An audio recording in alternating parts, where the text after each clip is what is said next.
नमस्कार, मैं हूं विवेक पाल और नव भारत टाइम्स पर आपका बहुत बहुत स्वागत है।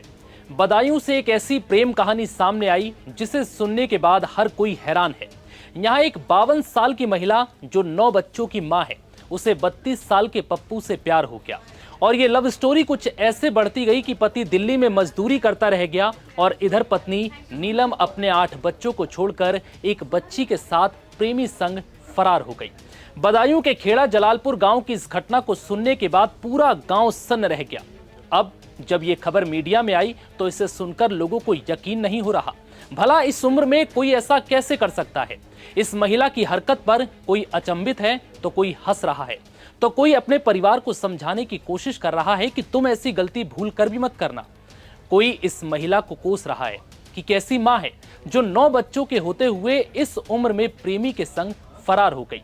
अब सवाल यही है कि 52 साल की उम्र में 9 बच्चों और नाती पोते और पति को छोड़कर आखिर नीलम पर इश्क का ये बुखार चढ़ा कैसे?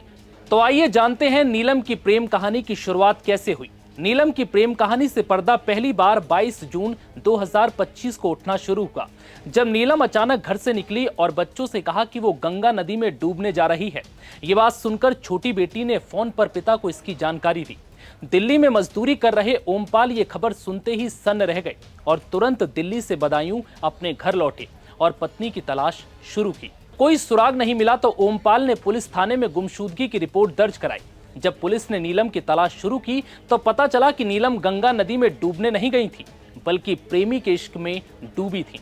30 अगस्त को पुलिस ने 52 साल की नीलम को उसके 32 साल के प्रेमी पप्पू के साथ कासगंज जिले के क्योमपुर थाना बहेड़िया से बरामद कर लिया, जिसके बाद पुलिस ने समझा बुझाकर नीलम को उसके पति ओमपाल के हवाले कर दिया। उस समय नीलम ने वादा किया कि वो आगे से कभी ऐसी गलती नहीं करेगी। पप्पू ने भी नीलम की इस गलती को माफ कर दिया, लेकिन किसे पता था कि नीलम बहुत बड़ी प्लानिंग कर चुकी थी और अब वो कुछ ऐसा करने जा रही थी जो उसके पति ओमपाल के पैरों तले जमीन खिसका देगा।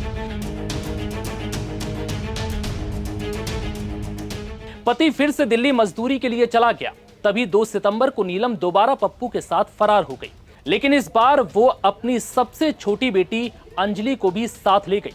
इतना ही नहीं, इस बार नीलम अपने साथ 4 लाख रुपए के गहने, 50,000 रुपए नगद और जमीन के वो कागजात भी ले गई जो उसके पति ने उसके नाम पर खरीदी थी। इस जमीन की कीमत करीब 18 लाख रुपए बताई गई। इसके बाद पीड़ित पति ओमपाल ने पुलिस से फिर शिकायत दर्ज की। पुलिस ने पप्पू और उसके भाई वीरेंद्र के खिलाफ बीएनएस की धारा 87 के तहत मुकदमा दर्ज किया। एफआईआर के बाद नीलम खुद ही इस बार 10 सितंबर को थाने पहुंची। पुलिस ने 183 बीएनएसएस के तहत उसे कोर्ट में पेश कर उसके बयान दर्ज करवाए, लेकिन इस बार वो बेखौफ थी, निडर थी और नीलम ने कोर्ट में यह साफ कह दिया कि वो अपने पति ओमपाल के साथ नहीं रहना चाहती।